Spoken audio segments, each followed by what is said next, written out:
অপু বিশ্বাস সিঙ্গাপুরের একজনকে বিয়ে করেছেন। অপু বিশ্বাস কি সত্যি সিঙ্গাপুরে বিয়ে করছেন? কয়েকদিন ধরেই এমন গুঞ্জমের সরগম সামাজিক যোগাযোগ মাধ্যম। এবার এই বিষয়ে মুখ খুলেছেন বাংলাদেশের জনপ্রিয় ফ্যাশন কোরিওগ্রাফার গৌতম শাহ। এক সাক্ষাৎকারে তিনি বলেন, অপুর বিয়ের খবর তিনিও সোশ্যাল মিডিয়াতেই দেখেছেন। যদি খবরটি সত্যি হয় তাহলে অপুর নতুন জীবনের জন্য রইল তার আন্তরিক শুভকামনা। আর যদি এটি শুধুই গুঞ্জন হয় তবেও অবাক হবেন না তিনি।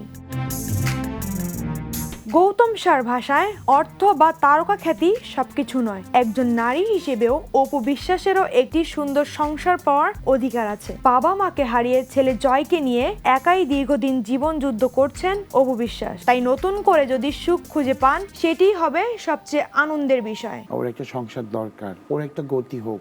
শুধু তাই নয়, শাকিব খানের সঙ্গে বিচ্ছেদের পর অপুর কঠিন সময়ের কথাও তুলে ধরেন তিনি। দাবি করেন সেই সময়ে রাতের পর রাত জেগে অপু বিশ্বাসের পাশে থেকেছেন, মানসিক সাহস দিয়েছেন এবং কাজে ফিরতেও অনুপ্রাণিত করেছেন। তবে পরে তৃতীয় একজনের কারণে তাদের সম্পর্কে দূরত্ব তৈরি হয় বলেও জানান তিনি। ওই লোকটার সাথে গিয়ে এই কাজটা করছে, কিন্তু এই অভিমানটা ভাঙাচ্ছেন না কেন? প্রচন্ডই।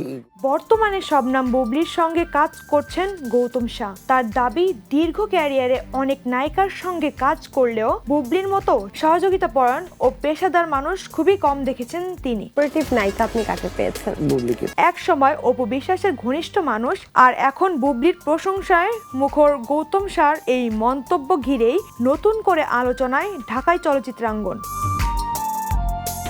বিনোদন ডেস্ক, দ্য নিউজ। দেশে দেশে সবার সাথে দ্য নিউজ।